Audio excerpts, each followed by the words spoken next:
ensinar o povo de Israel a maneira correta de tratar os escravos. Mesmo depois da saída do povo de Israel lá do Egito, da terra da servidão, esta prática da servidão continuou existindo entre o povo de Israel, agora de uma forma legalizada, de uma forma instruída pelo Senhor. Acontecia de naquele tempo alguns homens prosperarem na vida, enriquecerem, e com isso precisar de empregados para trabalhar. E acontecia naquele tempo o que acontece hoje. Alguns homens às vezes se endividavam. E se tem uma coisa que prejudica muito a pessoa é a questão de dívida. Principalmente quando a pessoa enfrenta dificuldade para quitá-las. Mas o bom é que quite e se esforça para quitar. Mas naquele tempo, muitos homens não conseguiam pagar suas contas, seus débitos, às vezes para manter a família, às vezes pensando que o ano seguinte seria próspero, e entrava em um ano difícil. Muitas vezes as pessoas faziam como fazem hoje no Nordeste. A pessoa tem alguns hectares de terra, querem trabalhar, mas não tem semente, não tem água, não tem poço. Então o que muitas pessoas fazem? Elas recorrem ao banco e fazem um empréstimo, acreditando que poderá investir na plantação, no cultivo da soja, na criação de bovinos, de cabras. Essa é a expectativa. Mas muitas das vezes, essas expectativas chegam a ser frustradas. E às vezes, em vez de ter lucro, a pessoa passa a ter grandes prejuízos. Aí o que acontece? O banco depois vem para rever aquela quantia emprestada. E daí quem é dono de terra, que não teve o inverno para trabalhar, que teve prejuízo no investimento, se tem um carro, vende um carro, vende vacas, vende casa, parte de alguma propriedade, para quitar suas dívidas. Mas no tempo de Moisés não era assim. Às vezes o camarada tinha que vender-se a si mesmo para poder pagar as suas contas. E muitos homens naquela época, endividados, com seus credores, não tendo com que pagar, dizia: bora fazer o seguinte, eu vou ser seu escravo no lugar da conta que eu tenho. E muitas das vezes essas pessoas eram aceitas quando chegava na onde iria viver como escravo. Às vezes chegava sozinho, como diz aqui no Nordeste, com a mão no fecho ou está no canto, que eu não sei o que significa isso, mas eu aprendi essa frase: fulano chegou com a mão no fecho ou está no canto. Eu não sei o que isso quer dizer, mas tem esse pessoal chegava assim. E aquele pessoal ficavam trabalhando por 7 anos consecutivos. Depois de 7 anos, o seu senhor, o seu patrão, tinha que dar uma carta de alforria, que é esta palavra forro, que você recebe na sua Bíblia. A palavra forro é carta de alforria. Se fosse no mundo civil hoje, diríamos que era um alvará de soltura. Então, ao termo de 7 anos, aquele senhor tinha que dar para aquele escravo um alvará de soltura. E ele estava livre. Se ele tivesse chegado para trabalhar, trazendo mulher e filhos, porque dependendo da dívida, às vezes entrava o marido, a mulher e os filhos eram vendidos para poder quitar seus débitos. E quando ele era liberto, a mulher e os filhos também tinham que sair com ele. Mas ele tinha que trabalhar durante longos anos para alcançar a libertação e a dívida do seu credor. Esta figura e estas histórias do Antigo Testamento é uma representação de cada um de nós. Este Senhor é um exemplo de Cristo Jesus, o nosso Mestre.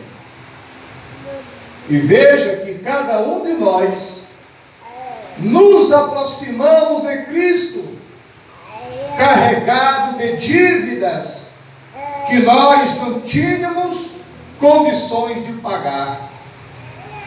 Os nossos pecados, os nossos crimes, os nossos erros, que estavam nos levando à morte eterna. Então, por causa da dívida, do nosso pecado, nós nos aproximamos do nosso Senhor e ficamos seu escravo. Quando chegou o período dos 6 ou 7 anos, que aquele senhor tinha que dar a carta de alforria, o alvará de soltura para aquele escravo, esta carta de alforria, este alvará de soltura, era uma simbologia do amor de Deus, da graça salvadora em Jesus Cristo, do perdão dos nossos pecados. A carta de alforria, o alvará de soltura, era um símbolo do sangue de Jesus, derramado numa cruz do Calvário, para salvar o pecador, pervertido e condenado à eternidade sem Deus. O alvará de soltura, né, irmã Natália? A carta de alforria simbolizava o perdão de Deus. Agora, chegando o fim da época do cumprimento da pena, o escravo tinha liberdade para ir embora ou ficar com o seu senhor. Ele estava livre. O seu senhor cumpriu com uma lei, com um estatuto que Deus estabeleceu. E aquele senhor tinha que chegar para o escravo e dizer: pegue, você está livre, você pode ir embora. O escravo pegava aquela carta e estava lá: você está livre. Escute isso: você está livre. Agora que ele estava livre, ele podia ir embora ou ficar com o seu senhor. Mas quando o escravo se dava bem com o seu senhor, quando ele se dava bem com o seu dono e não queria abandoná-lo, ele pegava essa carta de alforria, devolvia para o seu dono e dizia: eu quero ser seu escravo, eu quero continuar servindo o Senhor, porque eu amo a sua pessoa. Aquele escravo ficava ali, não por obrigação, mas por amor ao seu dono. E isso também é uma simbologia é uma figura da decisão que cada um de nós temos que tomar, de ficar com o nosso Senhor ou não. Nós ganhamos a liberdade, o alvará de soltura, quando Jesus foi pregado na cruz do Calvário. Quando ele disse: Pai, em tua mão eu entrego o meu espírito, está consumado. Essa palavra consumado, na língua em que Jesus falava naquela época, se pronuncia da seguinte maneira: tetelestai. E foi isso que Jesus disse quando estava morrendo. Tetelestai, que significa: vocês estão livres. E morreu.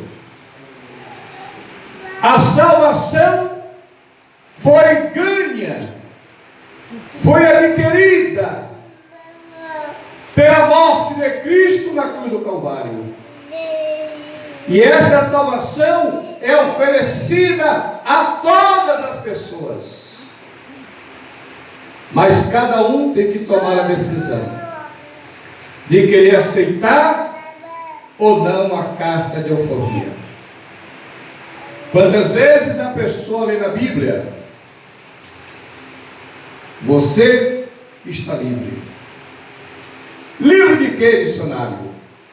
Livre do poder do pecado. Livre das consequências do pecado. Livre do pecado. Porque uma coisa é o pecado, outra coisa é o poder do pecado, e outra coisa é a consequência do pecado. A pessoa nasceu pecador, sujeito a pecar. Esse que está deitado aí é meu filho, é?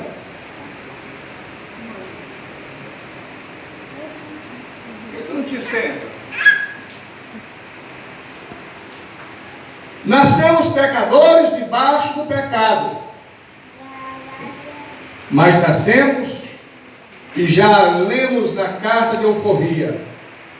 Aonde estava escrita essa carta? Na cruz do Calvário. Jesus Nazareno, Rei dos Reis e o Senhor dos Senhores, morto na cruz pelo nosso pecado.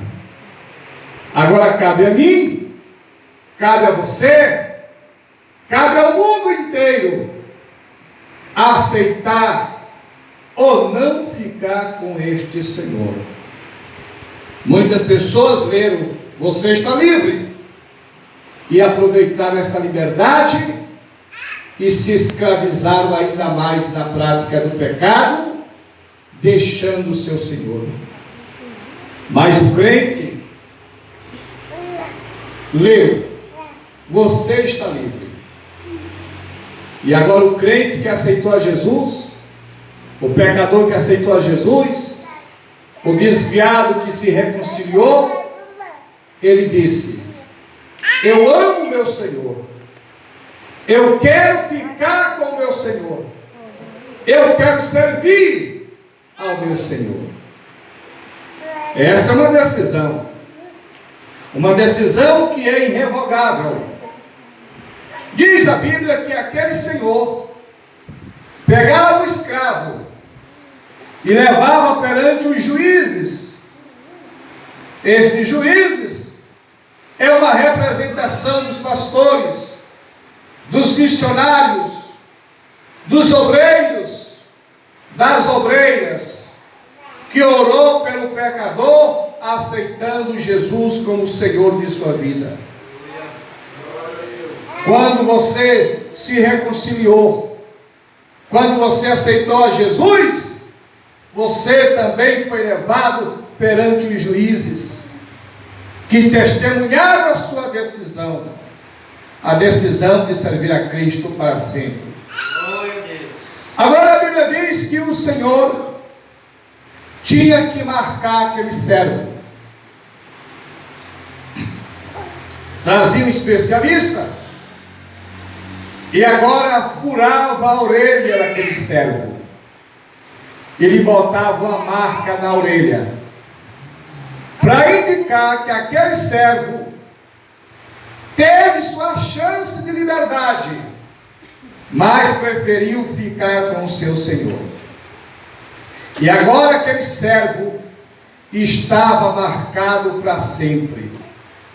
Ele não podia mais fugir, ele não podia mais voltar atrás, porque ele havia tomado uma decisão de ficar com o seu senhor. E isso tinha testemunha.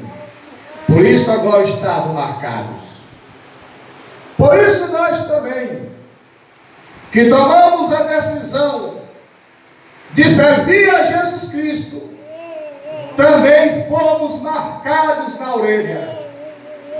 Quando ouvimos a mensagem do Evangelho, levantamos a nossa mão, era marca na orelha. Daí porque a Bíblia diz que o Senhor conhece as suas ovelhas, e por Ele elas são conhecidas, e que elas conhecem a sua voz. Quem é ovelha, ouve a voz do seu pastor, porque foi marcado na orelha também.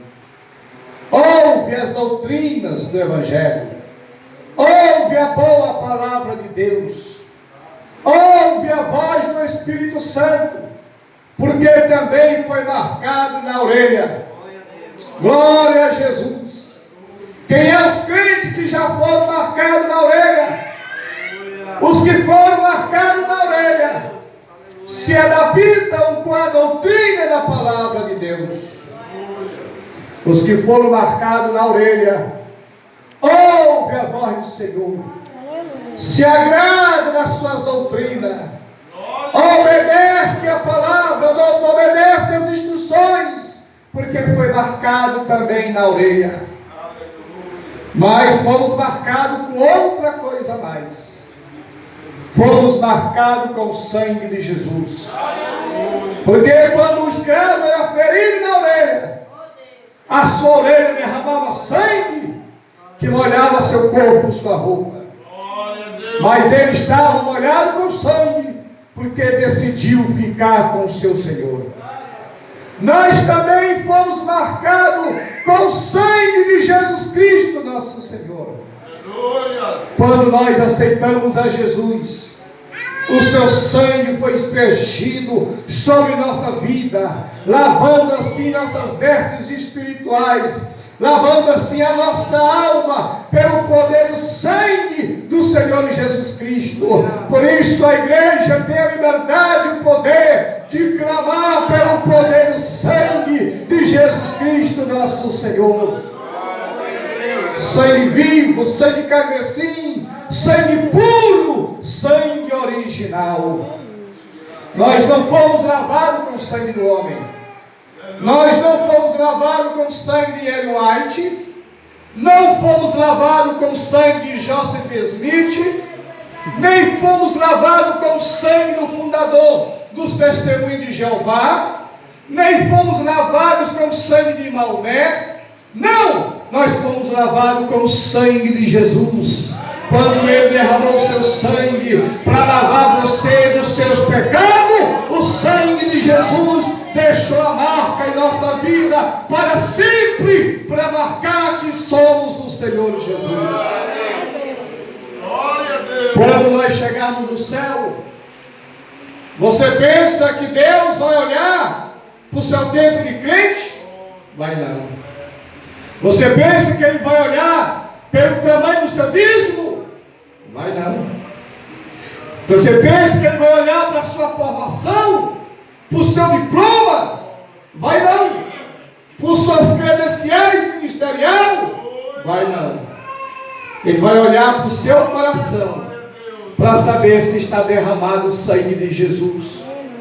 Ele vai olhar para o seu coração, para saber se tem as marcas do sangue de Cristo. A outra marca que nós fomos marcados fomos marcados com o Espírito Santo.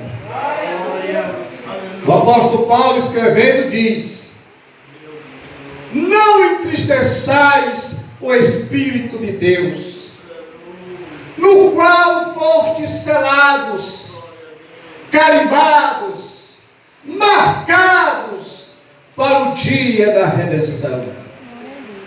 Nós fomos marcados com o Espírito de Deus. Por isso a Bíblia diz que aquele que não tem o Espírito de Cristo, esse tal não é dele. Porque os deles são marcados pelo Espírito Santo de Deus. O Espírito de Deus habita na vida daqueles que de fato pertencem a Jesus.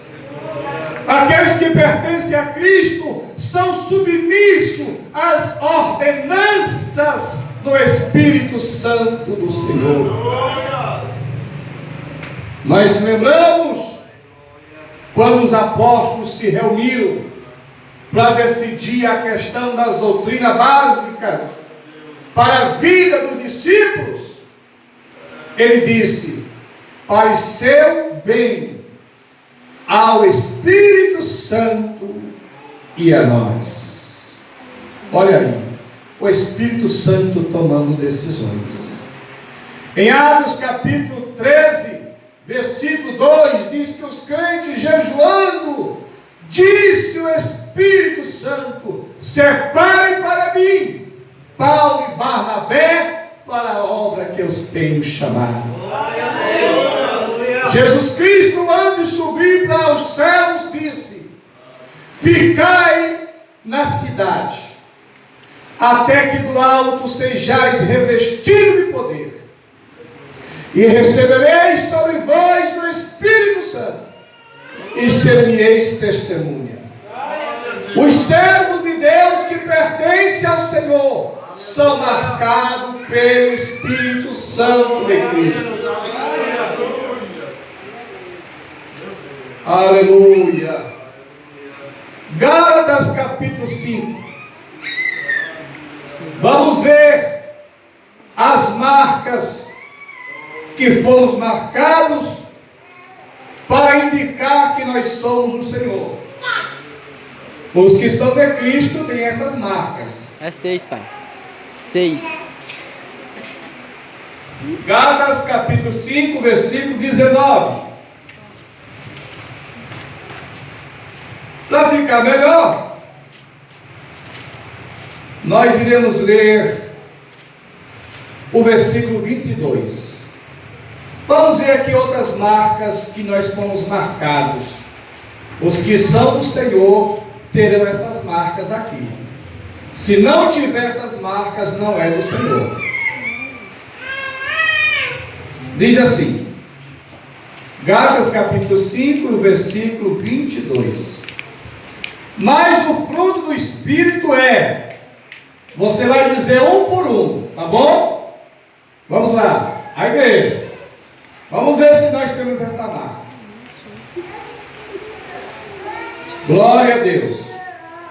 Mas o fruto do Espírito é, qual é o primeiro fruto? Diz aí. Amor, primeiro, é um por um. Primeiro, vamos lá?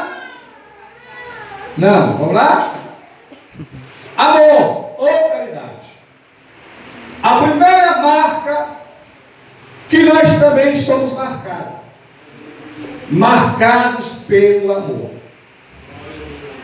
Romanos capítulo 5, versículo 5 diz: porque o amor de Deus é derramado, escute, nos nossos corações, pelo Espírito Santo que nos foi dado. Nós não somente fomos marcados com o Espírito, mas fomos marcados com amor. Por isso que 1 Coríntios capítulo 16, versículo 14, o apóstolo diz: e todas as vossas coisas sejam feitas com amor.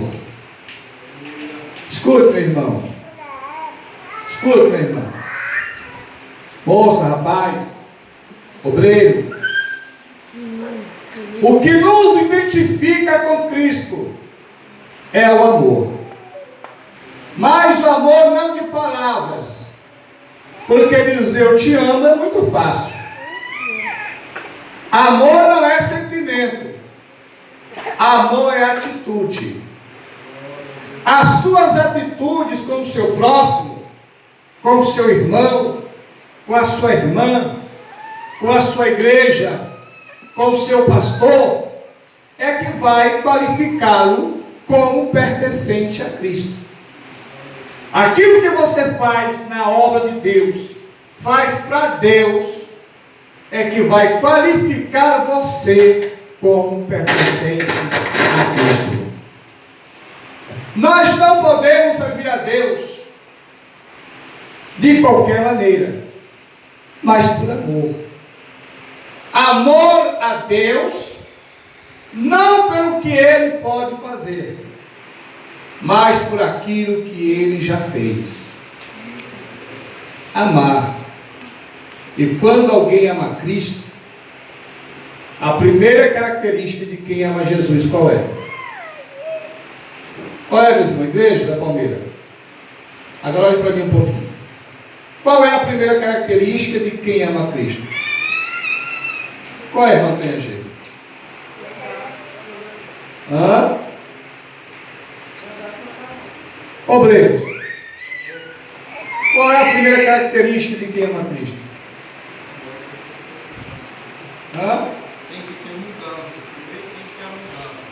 Ele disse: se vós me amardes, guardareis os meus mandamentos. É isso que qualifica alguém como quem ama a Cristo. Quando guarda, quando cumpre a sua palavra. A primeira fase de quem ama a Cristo é obedecê-lo, é servi-lo por amor.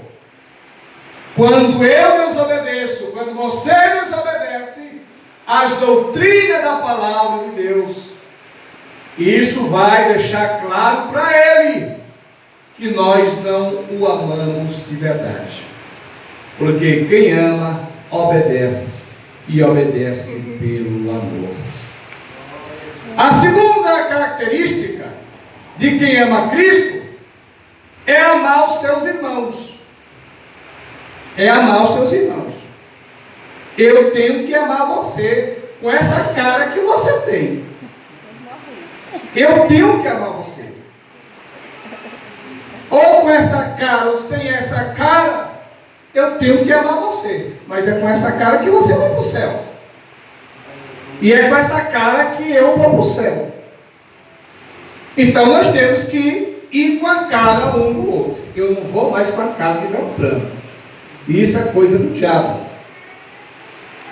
Isso não é coisa de filhos de Deus. Porque um dos mandamentos dele é: amarás o teu próximo como a ti mesmo. E Paulo, escrevendo aos casais, instruindo os maridos, diz: ninguém maltrata a si mesmo, ninguém se fere, ninguém se mata de fome, de sede, ninguém se apedreja. Ora, se você não faz isso com você, você também não pode fazer com o próximo. Aí João endossa o negócio dizendo: e nisto conhecemos o amor, que Cristo morreu por nós, sendo nós pecadores, e nós devemos dar vida pelos nossos irmãos. Primeira Epístola de João, capítulo 3 e o versículo 16. Se nós não vivenciar esse versículo, nós não podemos pregar o terceiro capítulo do Evangelho de João e o versículo também 16. Porque um mostra o amor de Deus e o outro mostra o amor que temos que ter com nossos irmãos.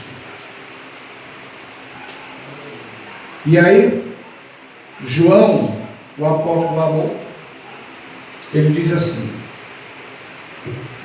escute, e se alguém não ama o seu irmão, ainda está em trevas. Não é eu que digo isso. Eu estou repetindo o que a Bíblia diz. Se eu não amo meu irmão, se eu odeio meu irmão, eu estou em trevas. Você está em trevas. E diz a Bíblia: e não conhece a Deus, e não sabe para onde vai também. Você está vendo como o cinto aperta? Então as nossas atitudes é que vai mostrar o que é o amor. A maneira como eu trato meu irmão. Se eu concordo em falar mal do meu irmão, se eu concordo em falar mal da minha igreja, se eu concordo em falar mal do meu pastor, se eu concordo em falar mal do meu dirigente, é a prova que eu ainda não fui marcado por Cristo. Porque o amor é a marca de quem pertence a Jesus. Aleluia. Qual é a segunda coisa que marca ainda no fruto do Espírito? Depois do amor vem o quê? Alegria. E alegria não é emoção. Porque emoção é aquela coisa, você vê um ator de novela morreu, e está lá que o povo chora na televisão, você está em casa também. Era tão bonzinho.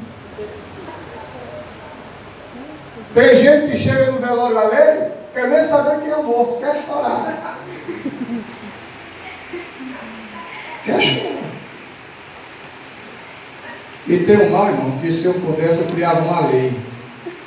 Onde tiver velório, se fazer comida. Tem gente que anda atrás de velório só para comer.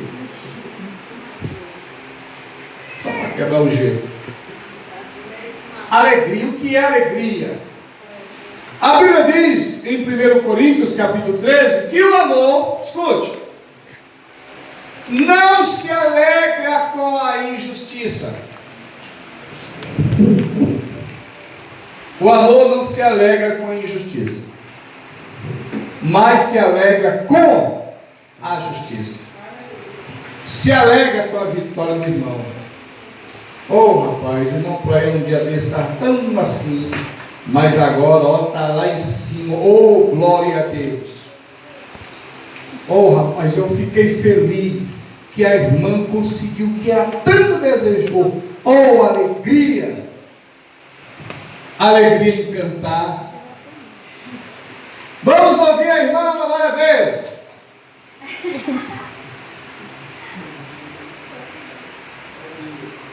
Faz um bico como se fosse obrigado.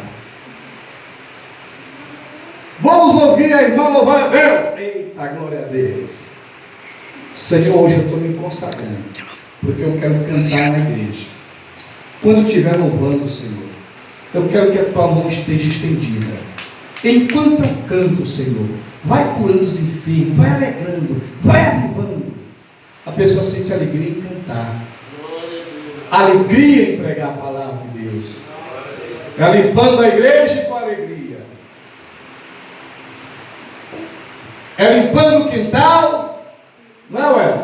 Com alegria, é cuidando do telhado da casa do Senhor, mas com alegria. Alegria por quê, missionário? Porque foi salvo. Alegria porque foi aceito pelo Senhor. Alegria porque foi marcado no ouvido. Alegria porque foi marcado com o Espírito Santo. Alegria porque foi marcado com o sangue de Jesus. Alegria porque foi marcado no coração. Alegria porque eu tenho o amor de Deus. A vida do crente é de alegria.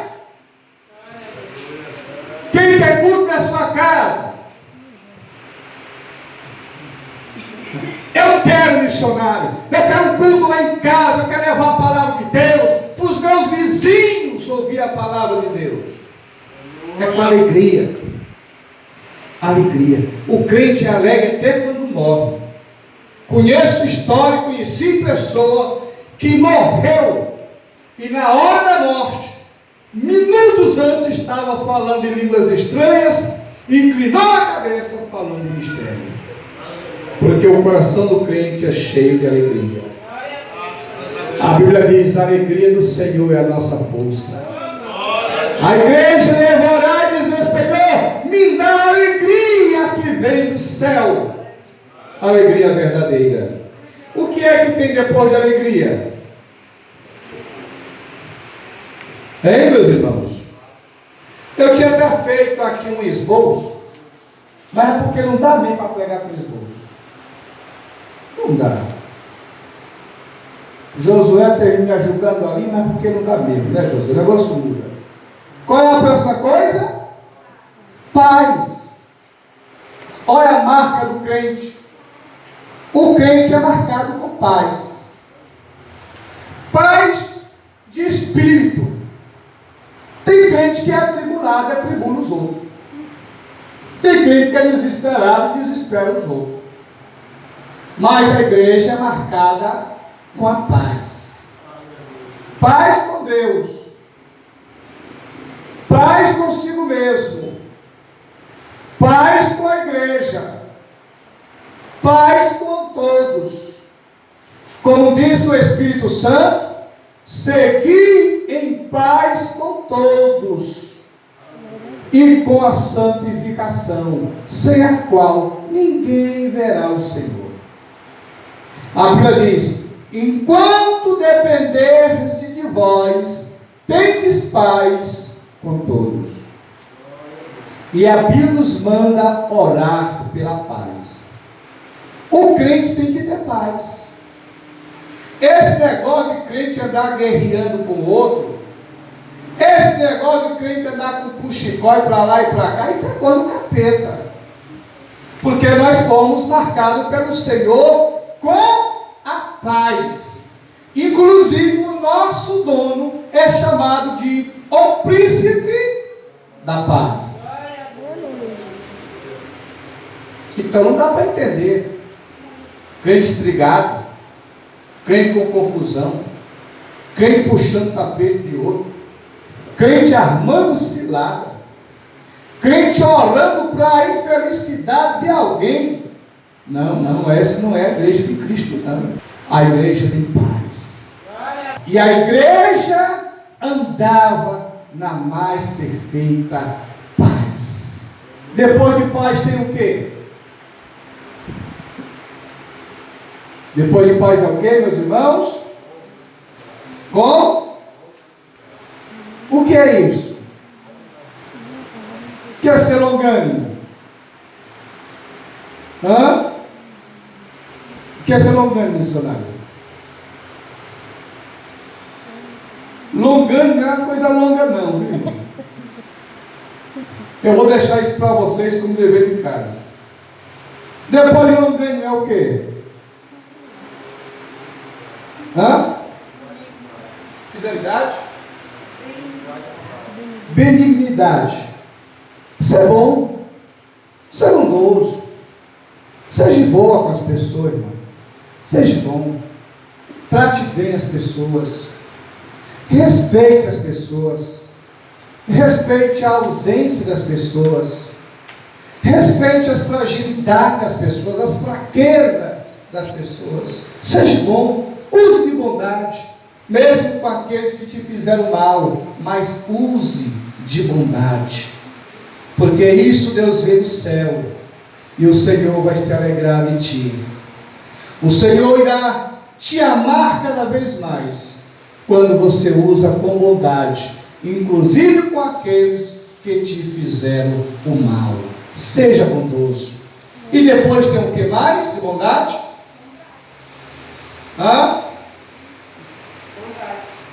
Bondade é o versículo 19, não é isso? Vamos lá, 22. Bondade, fé, mansidão. Seja manso. Para com essa violência, com essa braveza toda. Não para com essa valentia. Eu sei que aqui não tem isso não, mas tem uma mulher que são valentes, meu Deus do céu. Temperança. Contra estas coisas não há lei. E aí no 24 diz assim, ó: e os que são de Cristo crucificaram a carne com as suas paixões e carnalidade. Se vivermos no Espírito, andemos também no Espírito. Marcados por Cristo, marcado com o fruto do Espírito. Então vamos lá, recapitulando: fomos marcados na orelha, fomos marcados com o sangue de Cristo, fomos marcados pelo Espírito em nossa vida, e agora fomos marcados com o fruto do Espírito. Mas tem uma outra marca: nós fomos marcados com o sofrimento de Cristo. Ah, como tem crente que sofre por causa do nome do Senhor. A Bíblia diz que se nós sofrermos por causa do nome de Cristo e do Evangelho, nós somos mais bem-aventurados, ou seja, mais felizes. Se nós sofrermos por causa dos nossos erros, dos nossos pecados, como consequências, nós não somos bem-aventurados.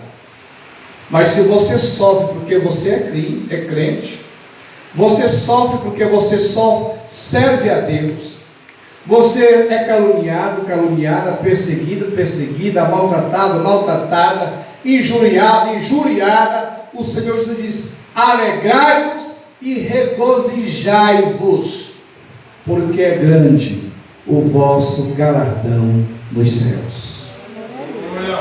Que Cristo nos abençoe em nome de Jesus. Que você saia daqui nesta noite dizendo para o diabo: eu sou marcado, eu sou marcada pelo meu Senhor. Nós somos marcados. É tão tal. Eu me lembro que eu fui com minha esposa a Pedreiras. Primeira vez que ela foi em Pedreiras. Eu estava lá de chinelo. Eu estava barbudo nesse dia, foi o primeiro que eu tive doente, barbudo, de chinelo, camisa por fora. Estava lá numa loja. E entrou uma moça e disse assim: com licença, pastor, eu posso passar bem aqui? Obrigado, por favor. E a Nívia olhou para mim e disse: como é que pode? Como é que ela sabe que tu é crente? Ela te chamou de pastor. Como é que pode? As marcas de Cristo em nossa vida. O crente é luz, o crente é sal. O crente é sal. Jesus diz: vós sois a luz do mundo. Não se pode esconder uma cidade em cima de uma rocha. Se botar uma luz, todos vão ver que ali há alguém. Numa casa escura, disse Jesus, coloca-se uma luz, ilumina toda a casa. Assim é o crente: você é luz, você é o sal da terra. Agora, para finalizar, Jesus diz: vós sois o sal da terra. Se o sal vier se tornar insípido, para nada mais presta, a não ser para ser jogado fora e pisado pelos homens. Eu passei muito tempo para entender o que Jesus quis dizer com isso. E muita gente começou a pregar para o mundo afora: ó, irmão, nós somos sal da terra, esse mundo não está podre porque nós estamos aqui. Quando nós fomos arrebatados, esse mundo vai apodrecer. Todo mundo pregava isso. Mas no fundo eu sentia que essa palavra de Jesus ia muito além disso. Até que um dia descobri A função do sal, primeiro, conserva. Segundo, o sal provoca a sede. Jesus está dizendo, vocês são sal. Vocês é quem vai provocar sede. Quando o sal não provoca mais sede, ele não presta. Joga-se fora. E os outros pisam por cima. O que tem de crente, irmão, que já perdeu o sabor de ser crente, não provoca sede em ninguém. Tem pessoa que diz para mim ser crente, igual fulano de tal com aquela língua daquele jeito, é todo dia a mesma landaia. Você crente não. Ô irmão, o que é isso? Crentes que estão perdendo o sabor, não provoca mais sede. Tem crente que é igual repelente. Quem sabe o que é repelente? A negra disse que sabe o que é repelente. Você vai com a irmã negra, aí para o interior, período de inverno, tem muito mosquito, muriçoca, e vocês vão dormir. E a negra que sabe o que é repelente, ela pega aqui, ó. Não precisa nem botar no sol. O inseto chega, dá certo não. Não vou encostar ali não. Eu vou pegar o outro, vou pegar vocês que é mais.